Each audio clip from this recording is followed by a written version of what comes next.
MovieWeb.com. Wes Anderson creates a triumph in animated storytelling. Honey, I'm 7 non-Fox years old now. My father died at 7.5. I don't want to live in a hole anymore, and I'm going to do something about it. Don't buy this tree, Foxy. This is Bogus, Bunce, and Bean, 3 of the meanest, nastiest, ugliest farmers in this valley. You're moving into the most dangerous neighborhood for someone of your type of species. Your comments are valuable, but I'm going to ignore your advice. The cuss you are. Are you cussing with me? No, you cussing with me? Don't cuss and point You're at me. gonna cuss with somebody, you're not gonna... Just buy the tree. Okay. So I want to begin by asking you, when your buddy Wes comes to you and says, hey, I'm going to make this old school animated film, I mean, what was your reaction? Were you like, what the cuss? Oh, no, I said cuss, yeah. You know, first of all, I'm very lucky to work with Wes Anderson, who I really feel is, you know, one of the greatest directors working today, and just so unique, and there's no one like him.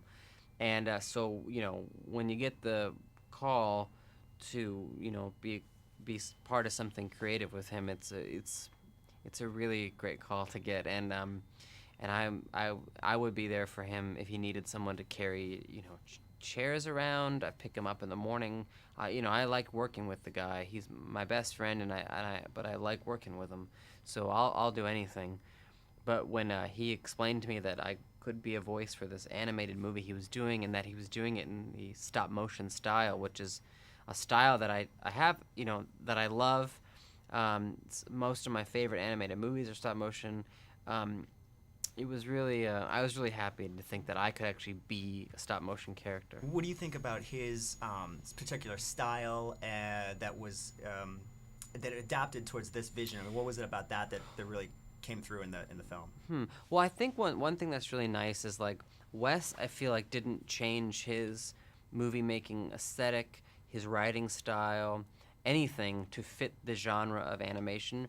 I feel like he literally just brought, you know, animation more to him and made exactly his type of movie, a Wes Anderson film, it's just animated. In a lot of ways, I don't feel like it should be considered, like, separate from the other movies that he's made. I feel like it's just the next level of Wes Anderson movies.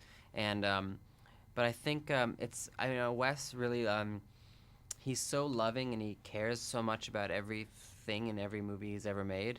And he has such attention to detail. And I think that when you're making a stop motion movie, it's really nice because you can really take the time to make everything just the way you want it. Visually, and I think that's really nice. But at the same time, there's a great there's sort of a crudeness to it all, the way it looks, that I really think is also very much Wes. I think Wes is a great combination of being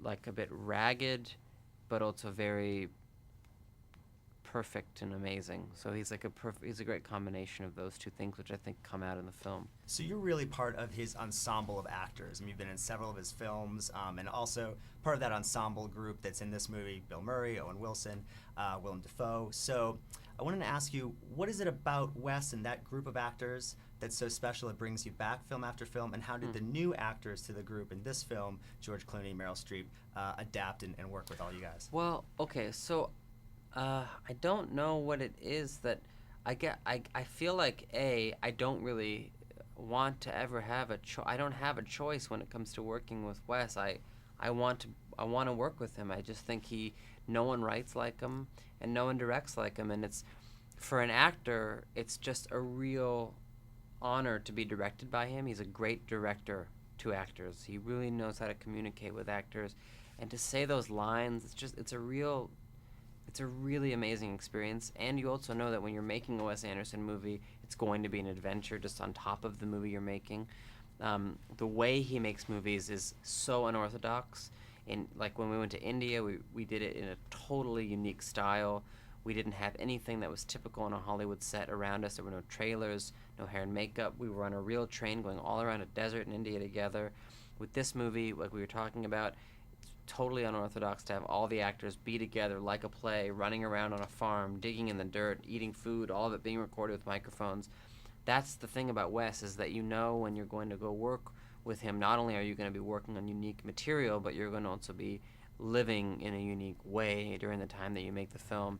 And also just, he's my best friend. And the new actors, they adapted to that style well. Oh, yeah, I mean, that's the thing, like George Clooney and Meryl Streep, they're amazing, and I think they were up for having a new experience. Academy Award winner George Clooney. What's this thing you do, the whistle with the clicking sound? That's my trademark. Academy Award winner Meryl Streep. You really are a quote-unquote fantastic fox. I try. Jason Schwartzman, Bill Murray, Willem Dafoe, Owen Wilson.